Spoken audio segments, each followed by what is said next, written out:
Hi everyone, this is Lina. Welcome to my YouTube channel, and today I'm going to be showing you how I made two beautiful pillows for fall. These are just accent pillows. I downloaded a template from the internet, very easy, just look for pumpkin templates, and this one was lovely because it has the stitching around, and so that's the idea that I'm going to be using. And here I'm just going to trace my pumpkin, the outline, and the little stitches as well. I'm going to trace them all onto some muslin material, but you can use any type of material that you have.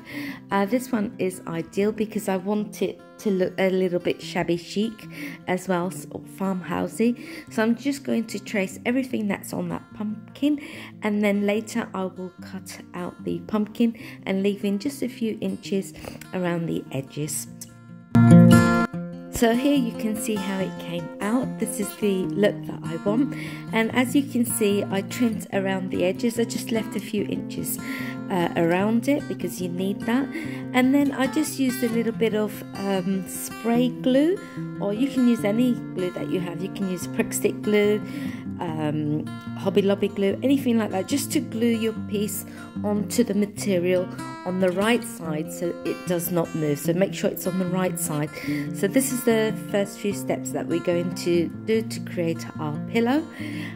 So you can see I've glued that onto there. I'm also going to add a little bit of some pins to it, so just in case it's not completely dry and it stays there and it does not move. Because next what I want to do is I'm using some embroidery thread, or you can use yarn, anything that you have to hand. And if you look closely, I just stitched all around the edges, all around my pumpkin, just to give it that extra detail and just to make sure there's no movement as well, because I want this pumpkin to stay on my pillow. So next I've mixed some acrylic paints together, some orange and some brown.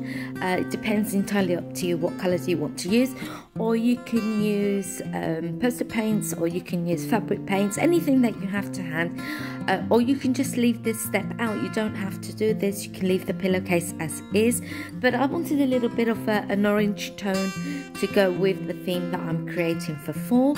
So I've just mixed my two colours together, and I'm just removing as much of the paint off my sponge as possible, and then I'm going to be dabbing onto my pumpkin to create that sort of rustic effect.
So once that step is done and you've applied all your paint onto the pumpkin, this is how it should look.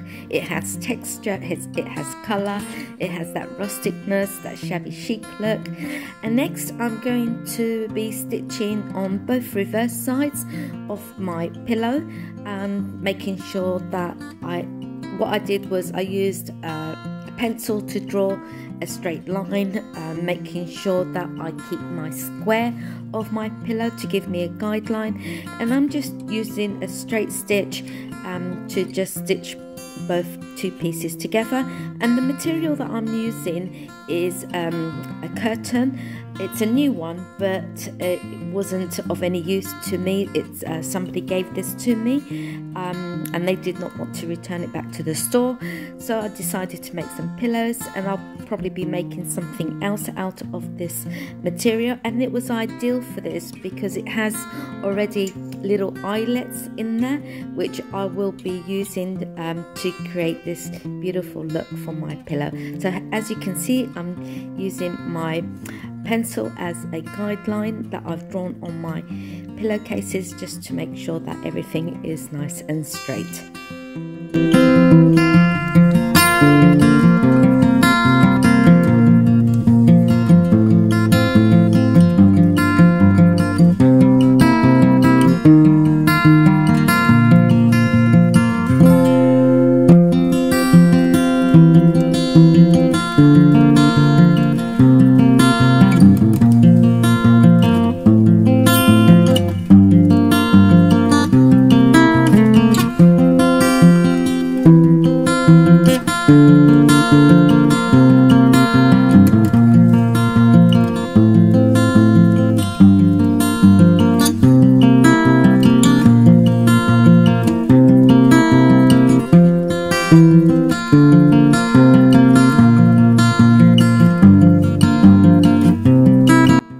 Now, if you don't have a sewing machine, you can do this by hand. It's no big deal.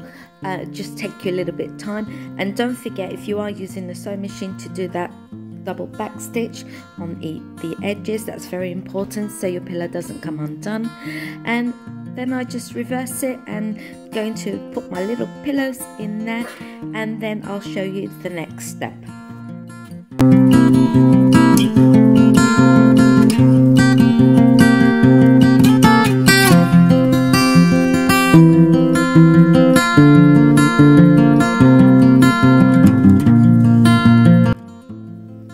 So here is how the little pillow has turned out. I'm just going to use this pillow just to show you guys for now, but obviously I will go out and buy some little pillows from IKEA, ones that aren't green and red showing through, probably just white, and that way it doesn't stick out. It's just all I had to hand, and I'm just tying some mop head strands, and that's how I'm going to finish them off. It gives it that shabby chic farmhousey look, that sort of rustic look, but you can also use ribbons, maybe orange and brown together, maybe just the orange or the brown, anything that suits your home decor, just to tie these off. And you can also use some cloth shower curtains. They're very inexpensive to give this look as well, so you can use the eyelets, and this is just to inspire you guys. So if you haven't already, please hit that notification bell on the top right hand side, just so that you're aware when I upload a video, and that really helps my channel because I want my channel to grow. You know, just to show you guys the type of things that I come up with, the ideas. It's all on a budget. I don't buy anything. I use everything that I have to hand, or people give me stuff to make things.